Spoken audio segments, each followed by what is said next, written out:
I like some of your headlines. What you had. What was said you saying? The headlines sound good. Yeah, no. I didn't listen to, but what was it? Porter John. A porta Something. potty philosophy. Oh yeah, I love that. I love it. Did you really? I did. Oh, I had to argue with my brothers about that. Like, man, that's too unprofessional. I'm like, dude. It's so true on construction. It's where everybody leaves their feelings. Yes. You're listening to the Learnings and Missteps podcast, where we intend to change the image of careers in the trades. We celebrate the real men and women who have built careers in the construction industry by bringing their personal stories straight to you. I began my career as a plumber's apprentice in the late 1900s. Over the last 26 years, I've had the fortune of meeting some of the most resilient, intelligent, and inspiring people who happen to be construction workers. My career path as a plumber has provided me with experiences and opportunities I thought were inaccessible. And I want you to know that the trades are a place where dreams can come true. These stories are brought to you by three brothers who share a mother. I am Jesse, your host. Our in-house writer is Ernest, aka La Voz. Hello. And our co-host, Renee. What's up? Y'all ready? Yes, sir. Dale. Welcome back, y'all. We got a pretty sweet little episode for y'all. It's a bit of a party. It's a conversation between myself, Noah Hermes, Jeremy Charles, and Doug Burchard. We all worked together back in the day. All have a plumbing background. It's been a few years since we've hung out. If you want to get the feel of hanging around a bunch of older dudes, reminiscing about the younger days, and get a sense of the depth of relationships that can be formed out in the construction industry. It's almost like these guys been spending every weekend together for the past 10 years. That's a function of the special, long-lasting relationships that are formed working out on the job site, sweating together, cussing together, growing and learning together. So hope you enjoy the show. And one last thing. We've set up a Patreon account for those of you who want to further contribute to our mission of changing the image of careers in the trades. Signing up at patreon.com/learnings and missteps will get you access to exclusive content and your names in the opening credits of the video versions of these episodes. Yeah, you heard me right. We got that fire for you, baby, on YouTube. Love y'all, and here we go. Yeah. Man, all that humidity, it's not good. It's not good for the dupe. Well, first off, who hasn't listened to the podcast? Right here. Doug? I mean, I think I might have turned it on one day I think we're your very first one when it came across my Facebook. I think that's probably what I watched too, man, to be honest. You're full of shit. I think I just know you're doing badass shit, so I just assume that's the case. Of course. Yeah. Okay. No, I like some of your headlines. What you had. What was you saying? The headlines sound good. Yeah, no. I didn't listen to, but what was it? Porter John. A porta something. potty philosophy. Oh yeah, I love that. Did you really? It's so true on construction. I'm telling you. It's where everybody leaves their feelings. Yes. Right. So where you at, Jeremy? You at like your office, or you at some restaurant, or? Nah. I mean, I'm on that PM money now, so I got a little studio downtown. I mean, studio downtown. I mean, it looks nice. That's what I was. Yeah. It's the can factory, you know. Okay, damn. Southtown. Yeah. Living it up. Yeah. And I just to give you a heads up though, I frequently change locations, so you might see that. Gotcha. He's the maintenance man. All right. Who we got on the call? We got Noah Hermes, Doug Burchard, and Jeremy Charles. How did we all come together? TD Industries, to sum it up, I guess. Long story. Long story, but that sums it up. Who met who first? Well, I met you. Me and you go way back. Oh, that's right. We went to high school together. As far as everybody else, I I met Noah and Doug at TD for sure. School sweethearts, right? Jesse had a lot of high school sweethearts. I don't know when I officially met Doug. I know it was prior to Pearl. You were in the bridge team when we met, working for, yeah. Bradley. forget the guys. Yeah, there you go. They were Yeah. teaching you how to loaf off. I remember that. Yeah, that's it. I don't think they were teaching him. He he came with expert level slacker. That's Yeah. why you wanted the job, right? That was Doug that wanted you. I was just trying to support Doug. Shit. Yeah, I did ask for you. Now I think half of us, Doug and Noah, y'all are with TD Industries. Y'all are Yep. both superintendents. Correct. Yeah, Noah's brand new. How long you been superintendent, Noah? 3 weeks. Oh, damn. So fresh. Fresh as Yeah, his name was taken out of the hat. Further evidence of the labor crisis that we're experiencing. You like that one? That's how you get your promotions, a drawing at the I office. guess Yeah. so. That's how I Yeah, it's a true vacuum, that's for sure. We're moving people up and not filling the void. Man, that's rough. Hell no, you were an apprentice.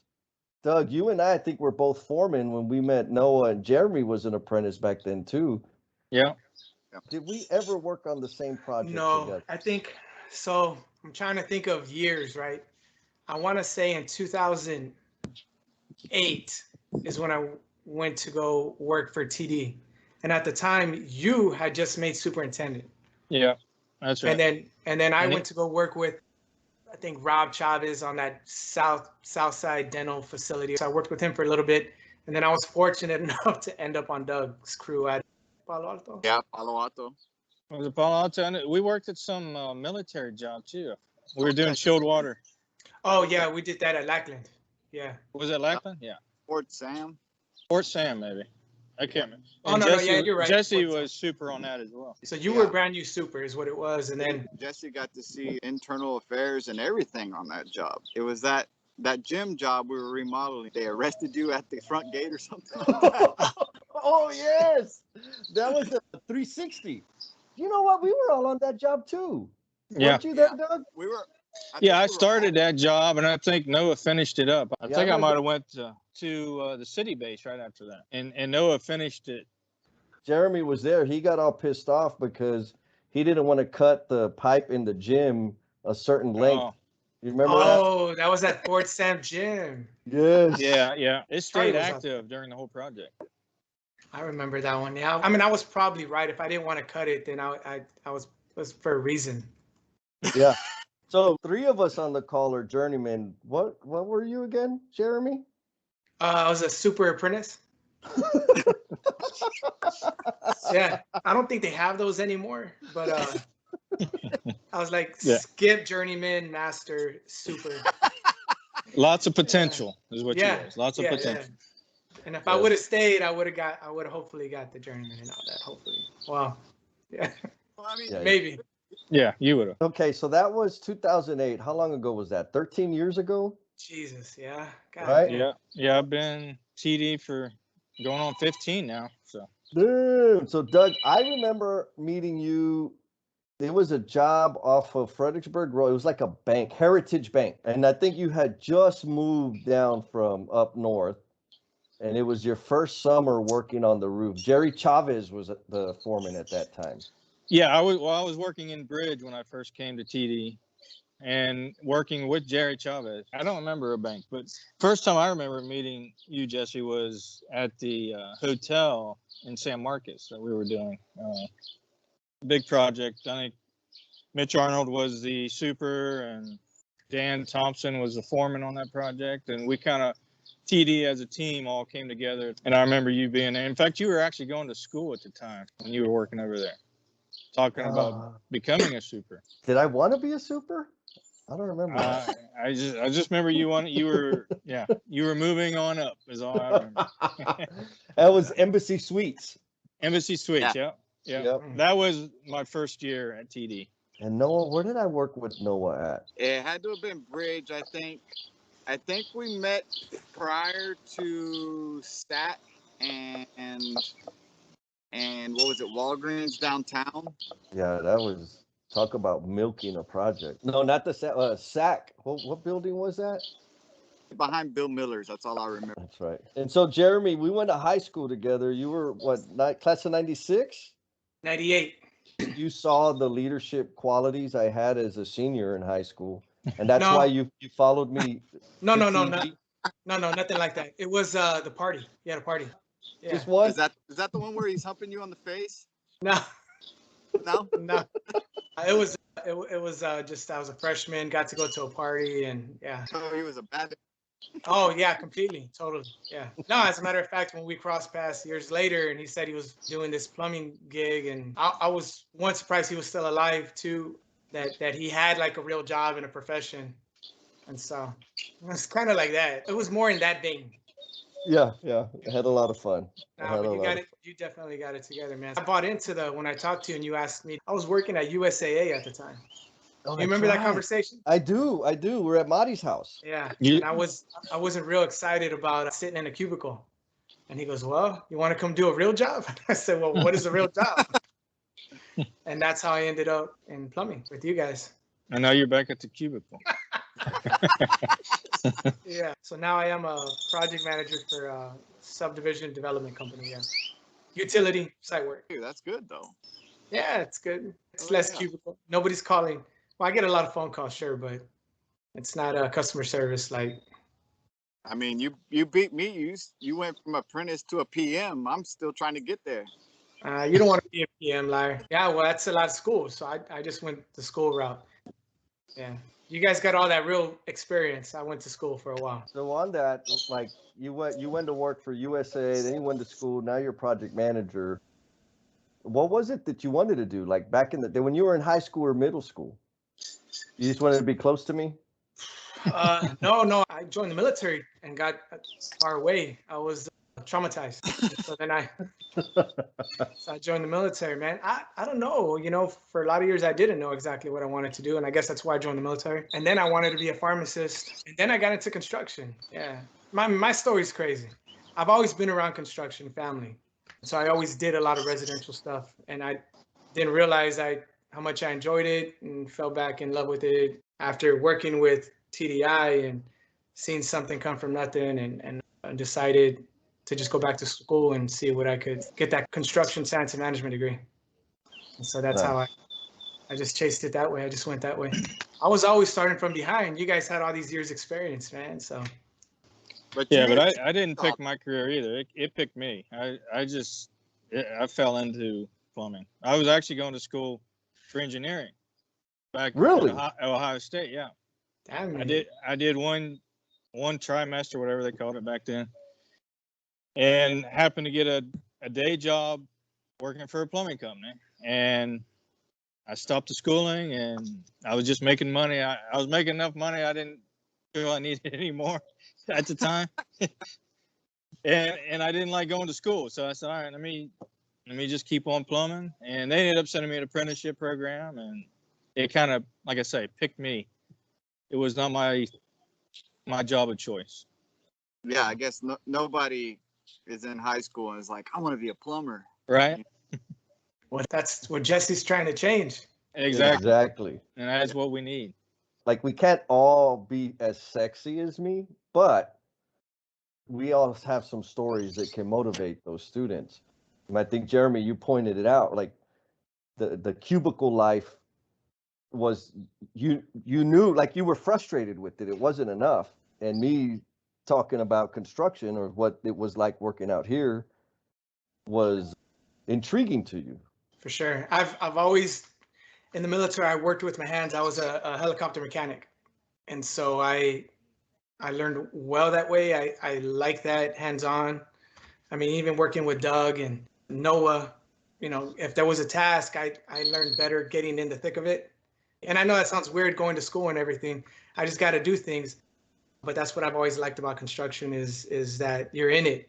And so, yeah, it was very intriguing. So when getting out there, being able to do that, it was cool. Yeah. There's a feeling of accomplishment at the end of the day when you Instant. work with your hands. Yeah. Instant. Yeah. So Noah hesitated, right? Noah, you don't feel it every day because you didn't really get enough done. Like if you would have installed more, you would know what we're talking Yeah, about. yeah. Oh, probably installed more, and then That's probably right. That's probably true. And so, Doug, you were at university at Ohio State. It was a branch. There was a branch of Ohio State, not the Okay. university. This was Newark branch. Okay, Newark branch. It'd be like going to UTSA here, basically. Got it. And so the classrooms had air conditioner and Oh yeah, it was air a good condition setup. and girls. Yeah. And I you left chose it. plumbing.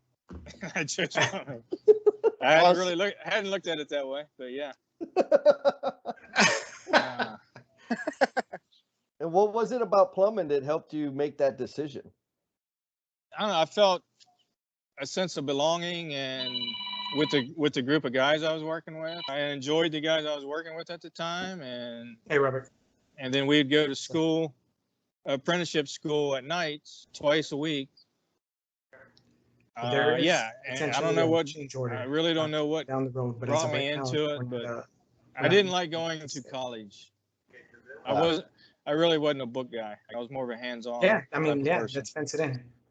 I guess let's fence it in. There's some clearing and some stuff like that that I don't think we're gonna do yet. But we can protect the you trees. can keep your shit, Jeremy, if you take a call. Thanks. I know he's trying to look important right now. Yeah, watch out. He's a project manager. Chill out. Yeah, he's like, Now it's just my mom just checking in. That's even better. Yeah.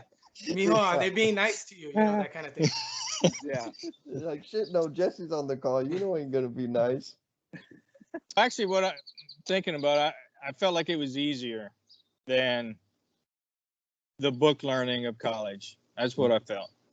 Was it because, like you say, easier?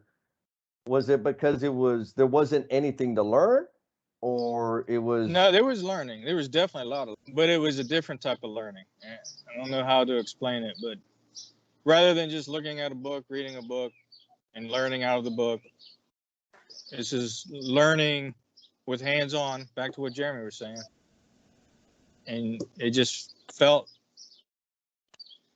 more encouraging to me, I guess. Oh, good. I know exactly what you mean, man. I can relate to that for sure. How about you, Nowinski? And can y'all see Noah's face? Because all I see is his beautiful lips. I think he's. You broke up. I didn't hear you. So all we see is your lips. We don't see your whole face. Well, we see an area that should have an Adam's apple, but we're not seeing one either. So the question is, what were you thinking your career would be back in middle school or high school? So, Do they have high schools in Hondo? actually, I didn't go to school in Hondo. I graduated from Dehennis. Oh, that's right, the Hennis. Even smaller. By the time I was a junior, I was already starting to work my way to get into the military. I was going into the Marines. My family is very heavily military, so it was like it felt normal to follow suit. But late in my junior year, I wound up becoming a father of two from two different women. Instantly had me thinking differently. Time 9/11 and all that stuff was going on, and it was, am I going to come out of the military? Am I going to come back? Am I going to be alive? And I didn't want to leave my future children. So I decided to hang back. And at that point was, all right, I need to graduate and I need to get a job. I got 2 mouths to feed, including my own. And my stepfather worked for Ferguson for many years and knew a lot of people with TD. When he knew I needed to get a job, he stuck his neck out there and said, hey, my boy needs a job.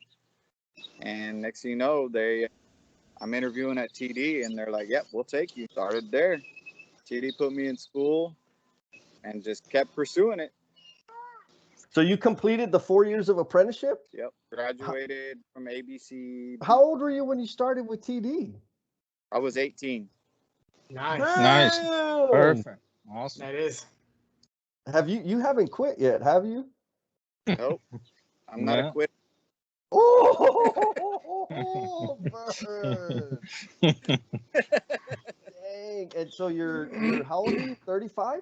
35 now. Wow. 17 years. Almost 17 years. Yep. Yeah, he can be a lifer there, man. Yeah, no That's kidding. good. Hope you're putting in the ESOP.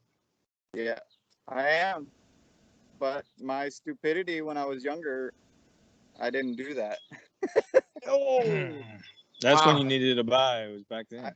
I didn't because I was like, one, I was paycheck to paycheck, right? I had mouths to feed, and then two, the way I was thinking, stocks go up and down all the time. I ain't wasting my money. I ain't gonna risk my money on that, Right. you know. So I didn't gamble, and well, it is what it is, right? Yeah. But didn't you invest it in that super sweet Ford Focus? Shit, that was a bad bitch right there. Focus on this, baby. That was top of Yeah. the line. Yeah, I don't know about that, man, but it was nice. Yeah, It was nice. that could have been nice ESOP money right there. That's what happens when you're young and dumb and your priorities are out of whack, right? Yeah. Yep. Oh yeah. I spent plenty of money on attorney's fees that I could have put into stock. So I ain't judging, baby. I ain't judging. Oh man, that's awesome. So you entered at 18. How old were you, Doug, when you started in the trade? I was 18 as well. I mean, I was right out of high school. I started college, like I said earlier, and was just getting some cash flow with working for this plumbing company that actually came looking for me. I was in school for drafting in high school. That's where I graduated. The school that I went to was like a JVC. They called it Joint Vocational School. What it was, and they have contacts with people after you graduate. And this plumbing company was looking for somebody to help with estimating. So I basically, when I first started with this, I was going to school for engineering, working at this plumbing company called Houston Plumbing. It has nothing to do with Houston, Texas. Just It was the last name. And they had me working in the office helping do takeoffs. So basically all I was doing was takeoffs. They would do all the data, but I was getting linear footage and all that.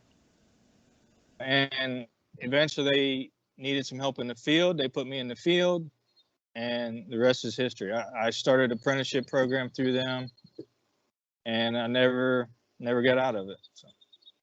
Nice. And that was 18, 19 years old. So you were in your 20s, Jeremy? Oh yeah, I was brand new at 27. Okay. So I was at TD. I was there for 17 years. So be careful, Noah. The 17-year itch comes around. That's right about the time I bailed on y'all. And we touched a little bit about the ESOP, and I think it's important to talk about the employee ownership aspect of TD, because Doug, I bet you've worked for a few companies. Mm-hmm. Like Noah doesn't know. Noah's only worked for one. Yeah. Yeah. How is that different? How is TD different than a lot of other companies? So I mean, luckily I have worked for some good companies. I know there's some bad ones. Actually, the first bad one I worked for was when I first came to Texas, moving down here. I can't remember the name of the company, but they were not. They must have been that bad. Yeah, they were just wanting to get the job done. They didn't care. Safety wasn't a big thing. I remember on the job site, two of the lead guys on this project were, towards the end of the day, were cutting up copper and taking it to scrap. Wow. And they were just reordering more copper. Said, we need more copper. It sounded like and I was just new to Texas. I was like, what the hell's going on? and I was not about to be a snitch or anything. I was just going through my day. And then luckily that company laid me off as the project was finishing. And that's when I came to TD. TD is definitely a great company to work for. It's employee owned. You know, you get parts of the profits as long as you are putting in the ESOP.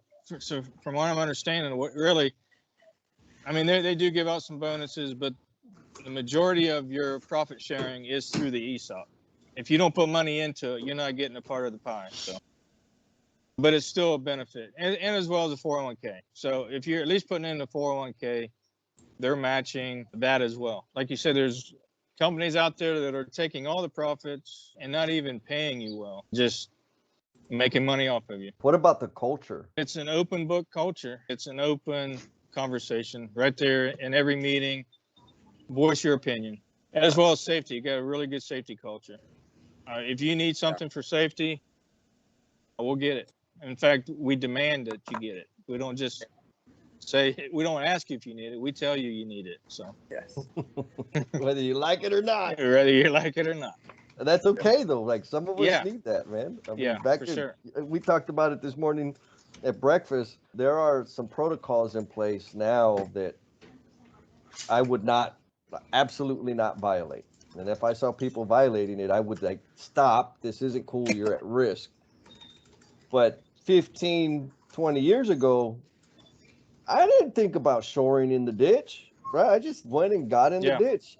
I didn't think about leading edge and worried about working near the edge of a roof. I would go hang off the edge just to see how cool it looked from way up top, you know? I think that's the industry as a whole, though, across the nation or across the world, probably. Safety has become more and more a focus than it had when I first started. Because I do remember not having any safety programs at all. I mean, I remember standing on top of an A-frame ladder at the very top because that's the only ladder I had to reach where I needed to go. And there was no safety. I mean, I didn't realize what I was doing really wrong at the time.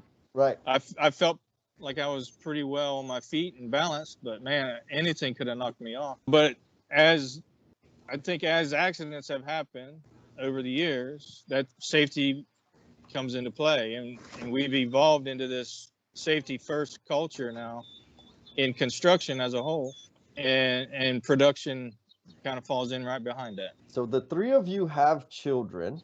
All four of us have careers in construction. What do you think about your kids working in construction? Yeah, I don't have a problem with it.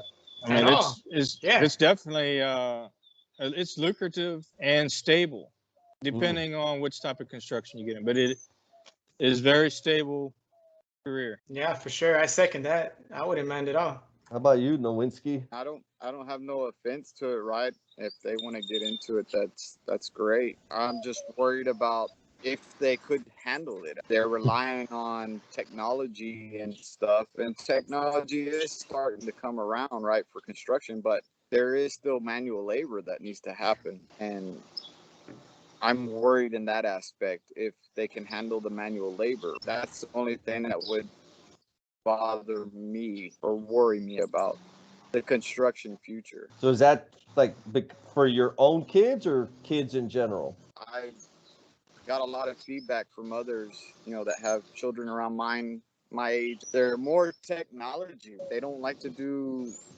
actual labor, like take out the trash, which takes effort. You can't just click a button and it gets done, right? I've heard it a lot. I mean, it may not be as bad as I'm thinking. I know it's probably not getting any better.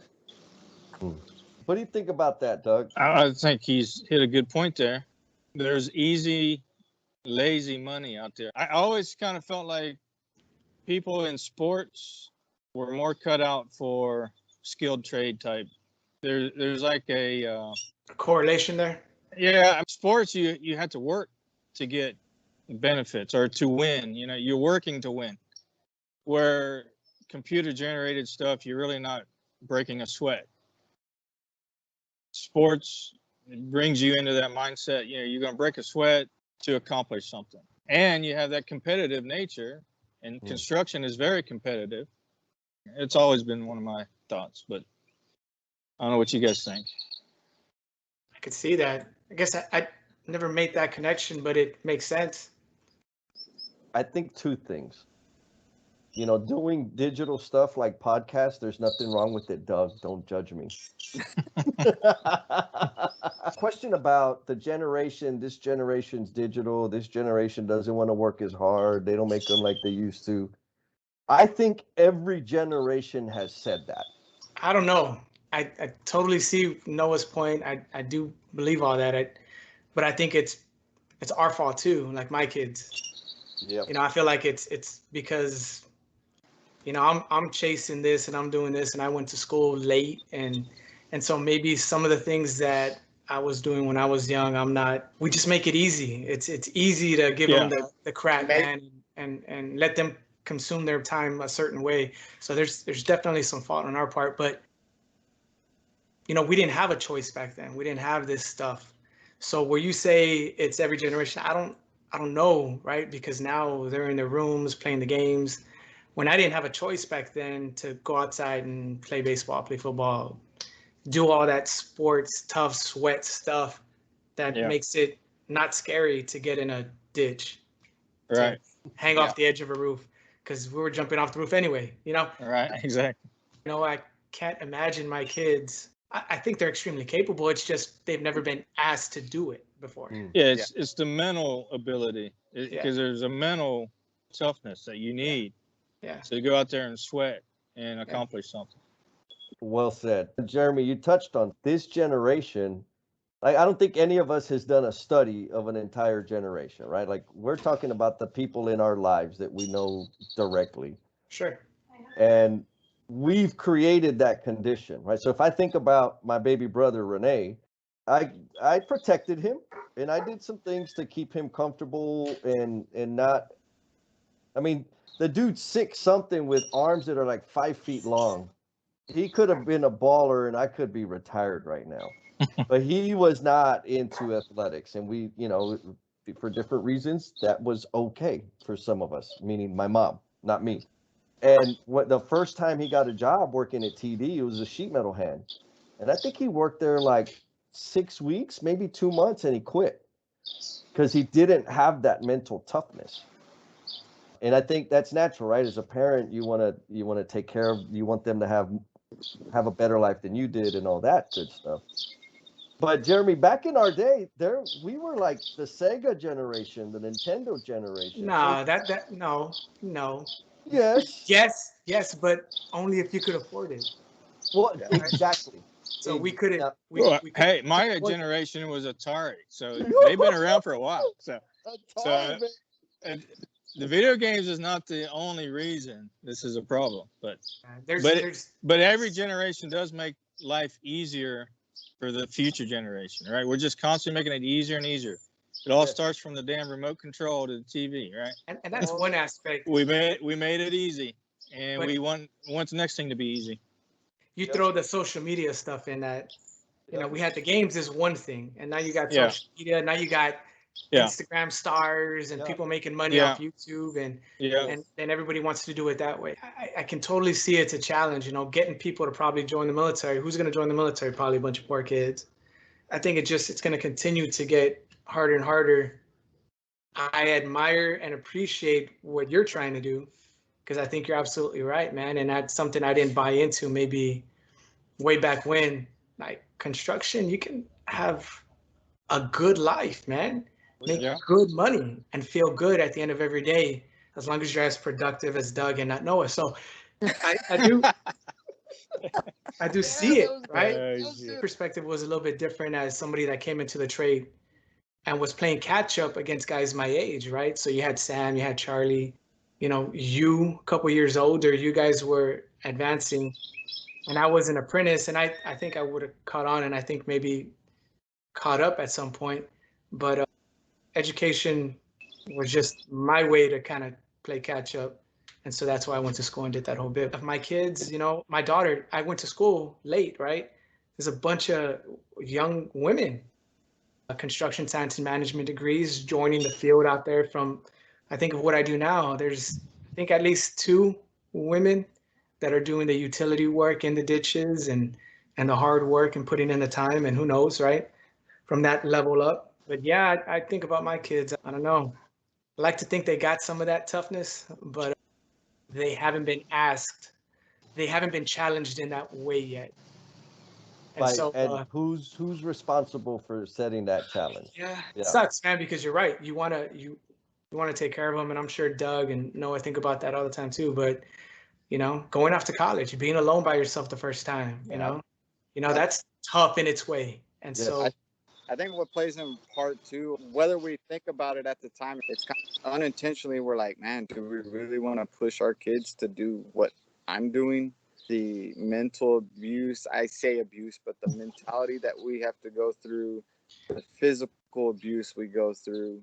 Jesse wasn't that bad, Noah. Come on. I'm wondering if that was in the back of my mind, and that was something that I was intentionally trying to avoid towards my children, right? That's fair. But not realizing it. Right.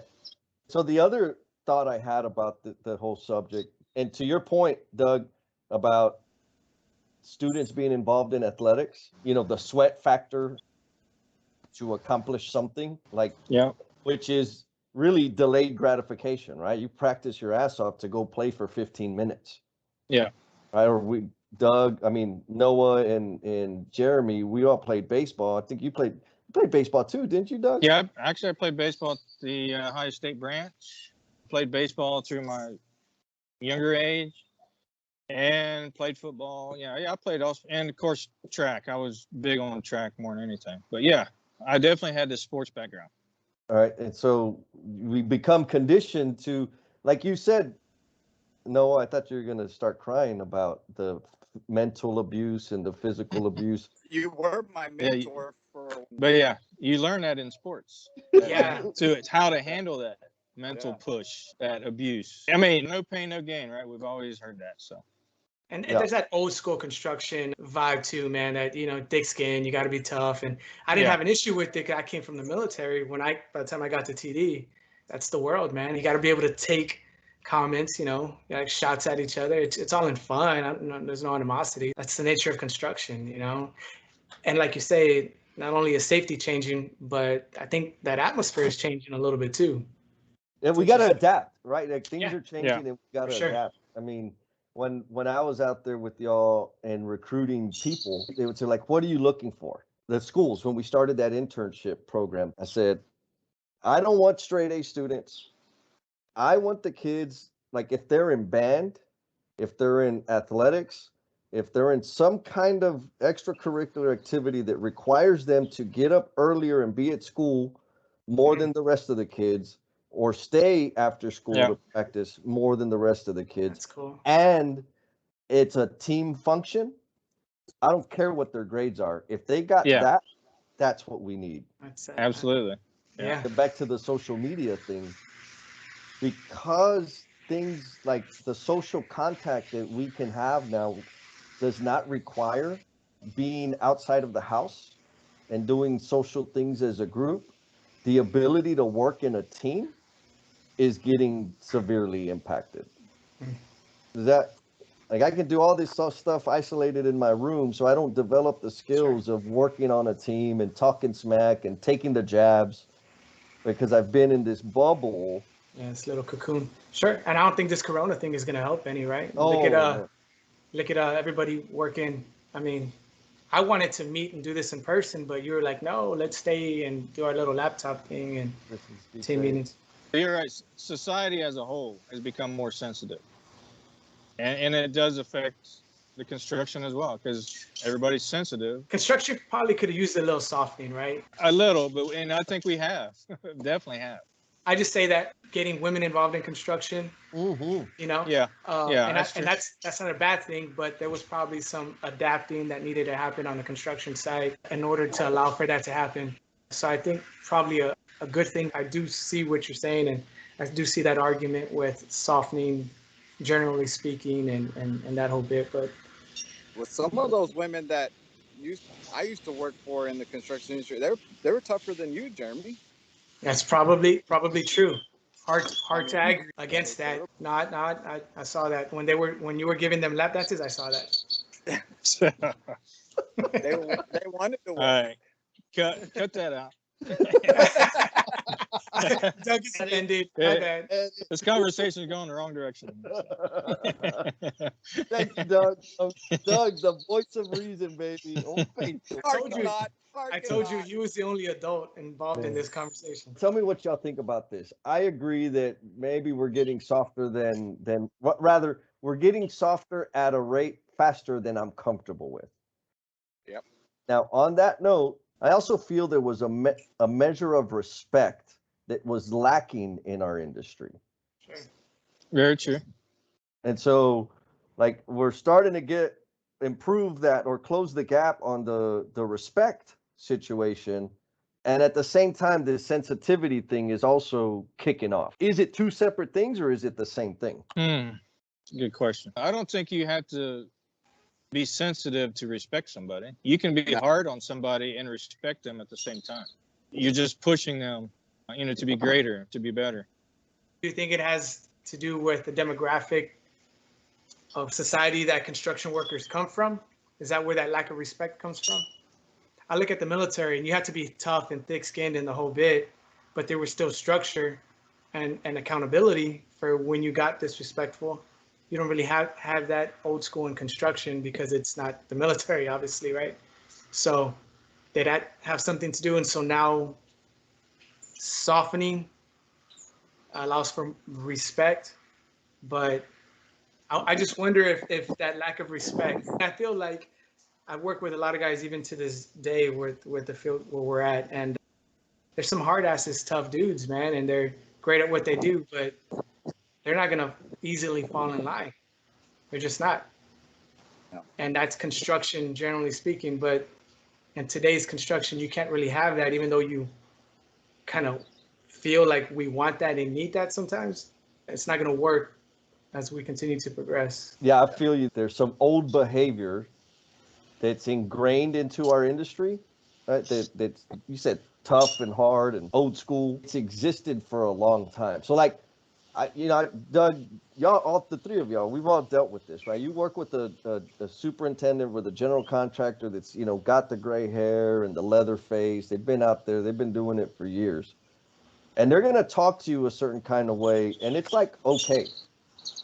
They're aggressive. Well, maybe not you, Jeremy, because you're a hot shot. I ain't gonna have that shit. Yeah, go ahead. I'll speak for myself. I'll tolerate it more from an older person, somebody that's got some decades on them in the industry, than from somebody my age or younger. Like, my age or younger, or even close to my age, like, hold on, bro.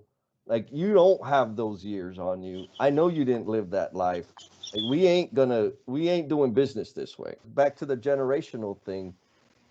How much of it is because that's just the way it was? A lot of it was because of that, right?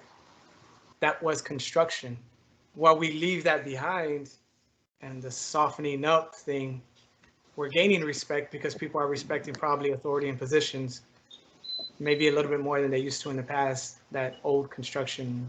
Even now, as a PM, I would never go out there and bark at my superintendent or my foreman. Those guys have been doing it so much longer than I have. There's no way that I could talk to them like that. I wouldn't do that out of respect. But as apprentice, you were a smack talking apprentice. I know. Yeah. You remember that? I don't remember it that way at all. Yeah. No, I worked for Doug a lot. Doug knows. I never had any trouble with Jeremy. I fed him information. I mean, my idea of respect is coming together as a team for one goal, sharing information. The ones that don't respect are the ones that don't want to be on the team, want to come in and go home as quick as possible. They're not there for the end goal. They're just there for 8 hours of their paycheck, and they don't care about the end goal. I respect the ones that are there to help me get to the finish line. Yeah, and I can say that I worked with Noah on one of his projects. I worked with Doug on their projects. I never had any problems with either one of them. And I think it's easier to follow that type than it is to follow a guy like, I don't know, like maybe a Charlie sometimes, right? Yeah, no, Jeremy, you always had questions. You were very curious about. You didn't want to just do what we told you. You wanted to know why we're doing it. Why? And I like that about you. I would explain whatever you needed to know, and I thought we got along well. No, for sure. And I worked with other people there at TD. As an apprentice, you bounce around a little bit, and so that didn't like that. Just go do it. Yeah. And so I that was never going to work for me, man. Well, the planning that planning aspect that me, Jesse, and Doug were pushed probably helped educate you as well to understand. When we would pre-plan drawing, that planning led into it, why we were doing it. Probably helped out a lot because I know Jesse was all about plan.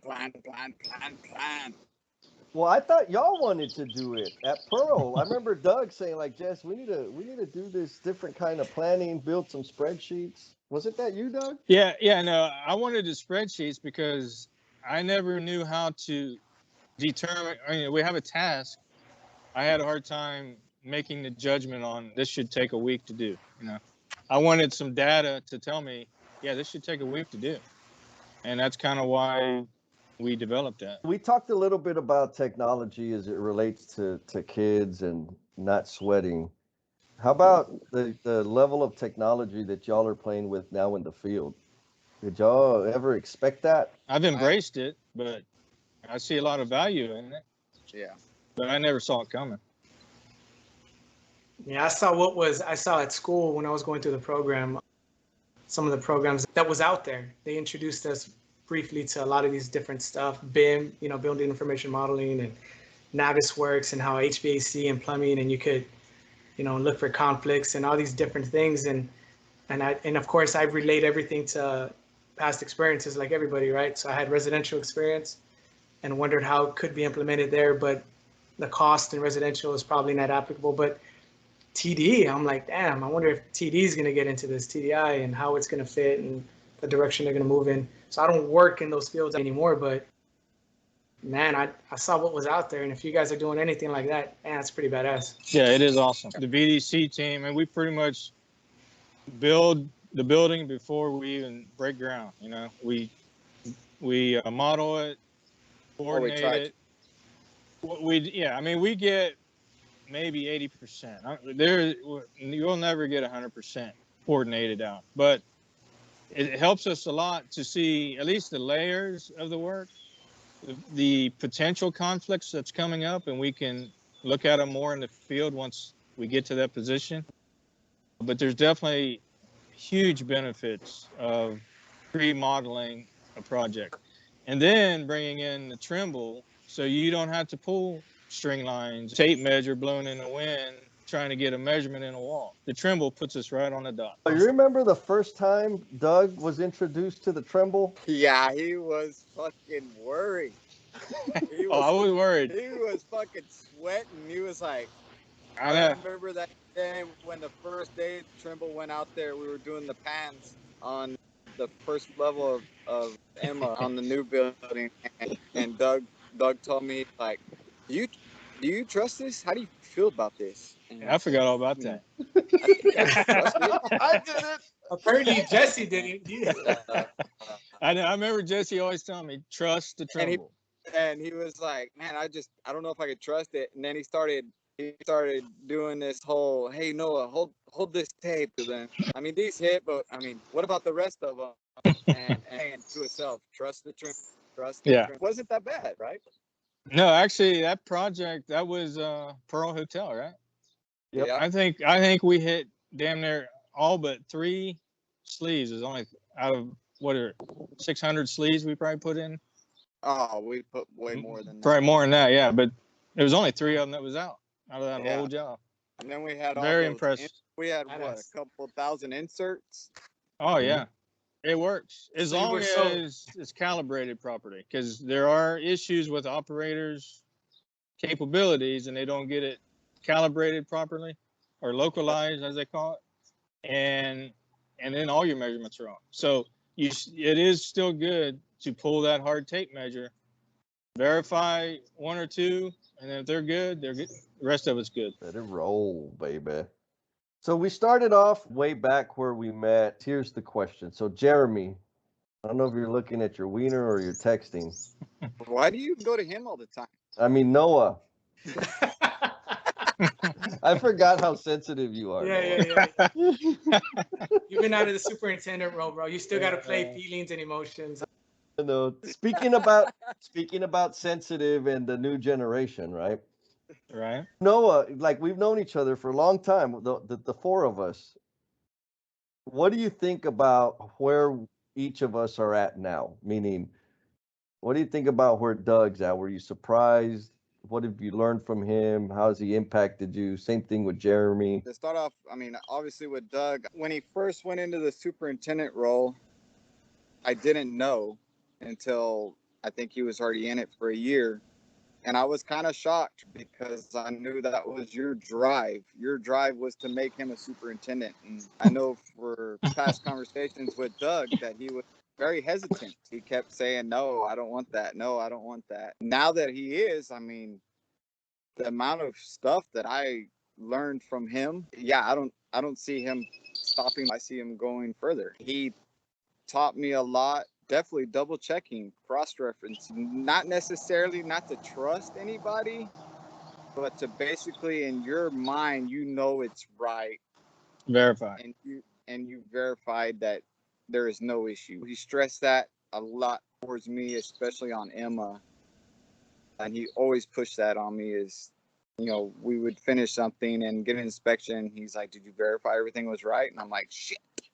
I didn't. I was just trusting the guys like, oh, yeah, they got it done. It's right. But in the back of your mind, you don't know it's right until you verify. As far as how to approach things and stuff and handle things is definitely some other aspects I learned from Doug.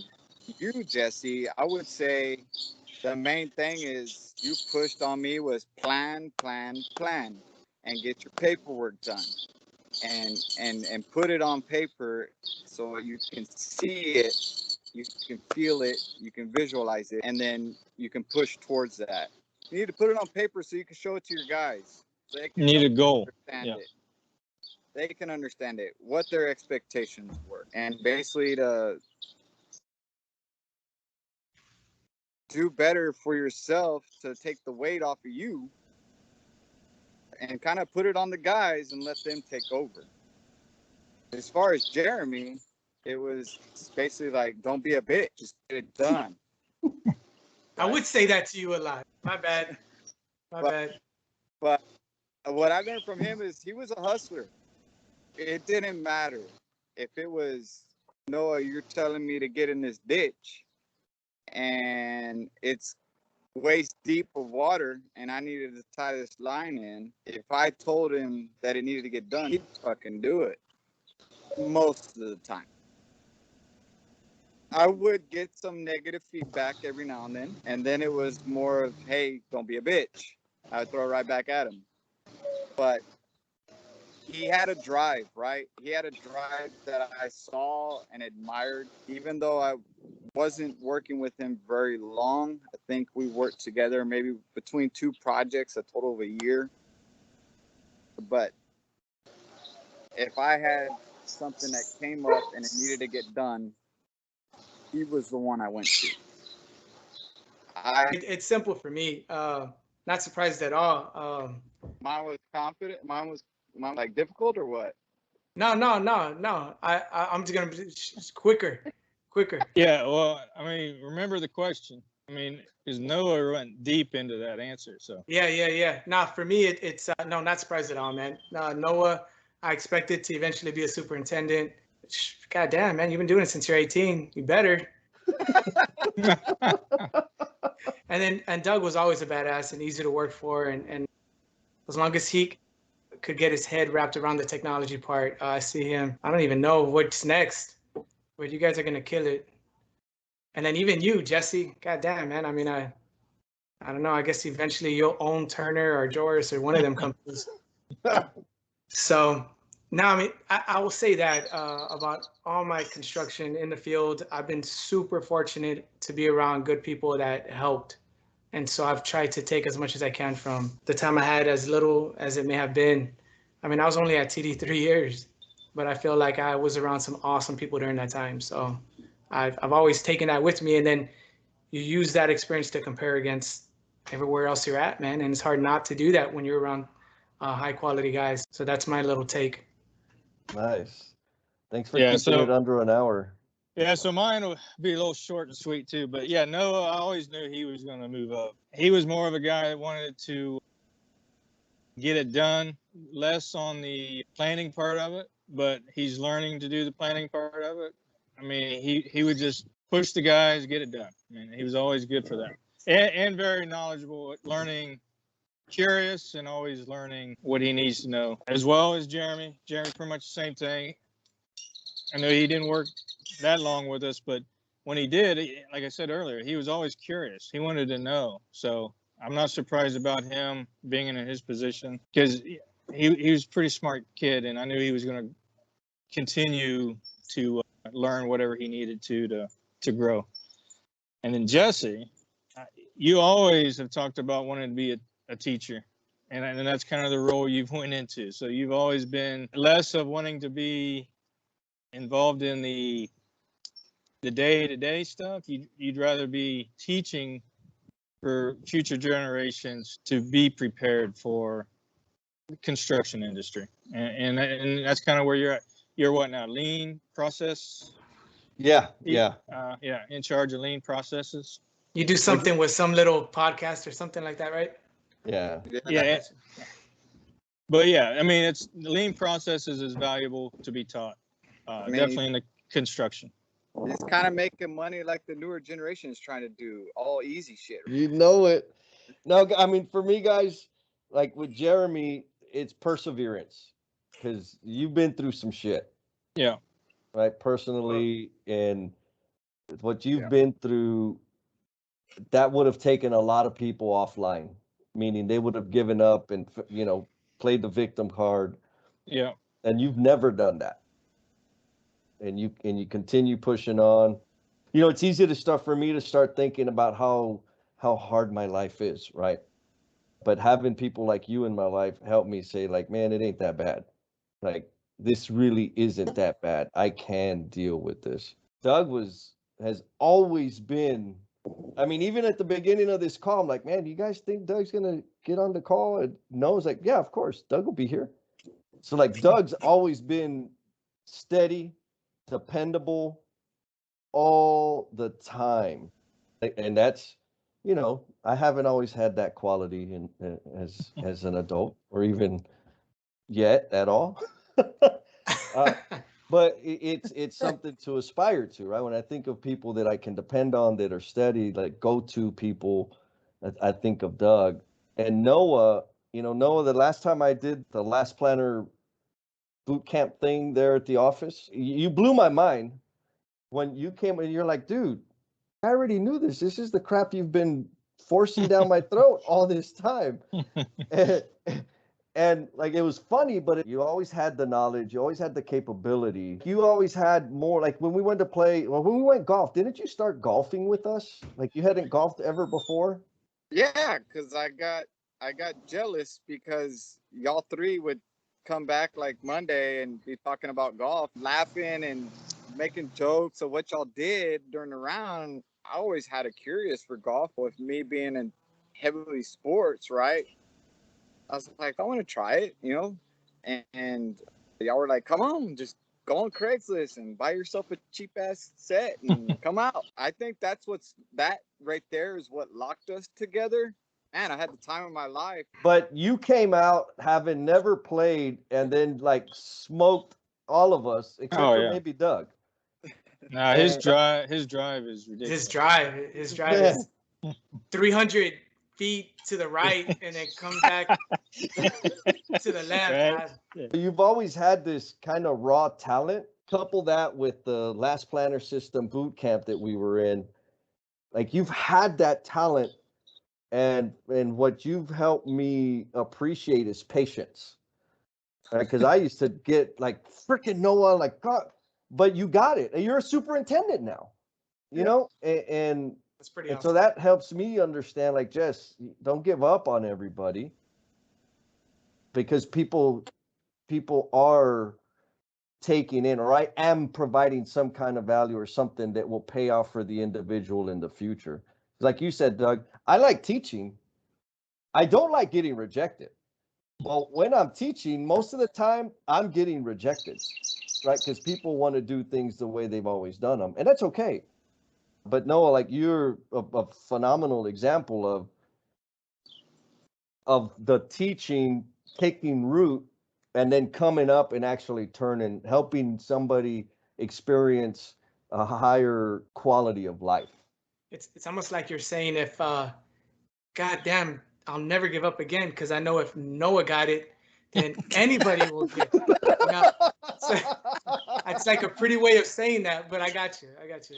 Yeah, that's the concise way to say it. Yeah. And then as a group, we talked a little bit about it this morning at breakfast. You know, the camaraderie that we have, man. Like, I swear, when Noah, you were texting and giving me shit, even though you didn't want to pay for my entry fee,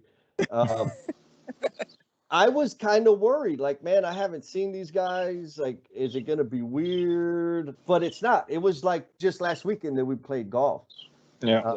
And so the camaraderie that I can't find that anywhere else, right? I found that working together, sweating together, working towards a goal together, pushing, challenging each other, ribbing each other, talking smack to each other, writing each other up. Like, all of those things really helped us. I don't know if there was a return in the writing part, but Oh yeah, but I think that was one way. It was just in one direction.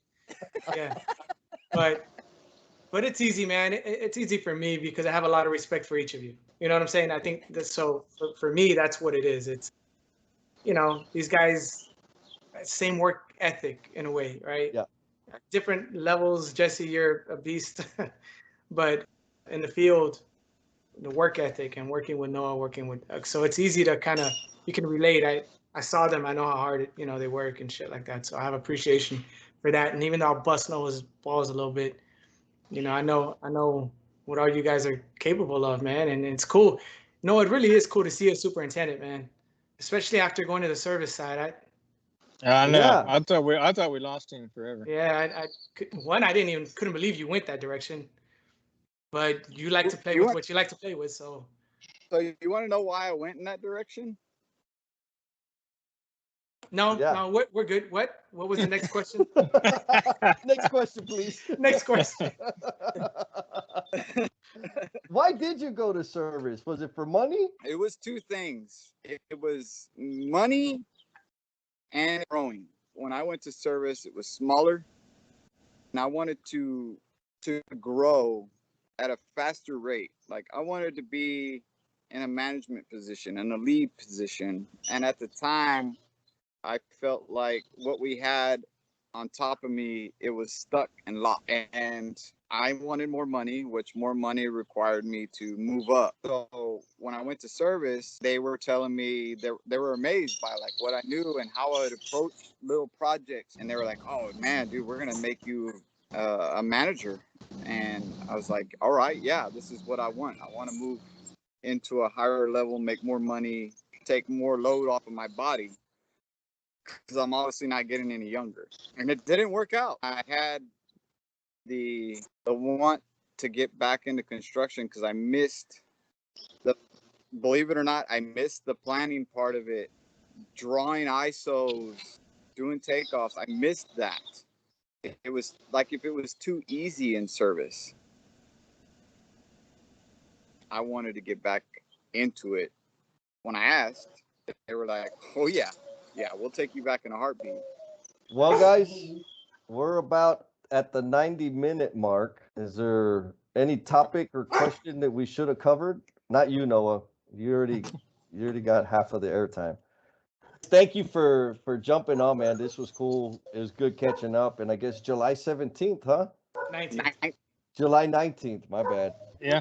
I would love to try to do like twice a month or even once a month like we used to. Well, let's just try for once, because you know Let's do Jesse, you get guys. him committed and you get him flaking out, and we can't.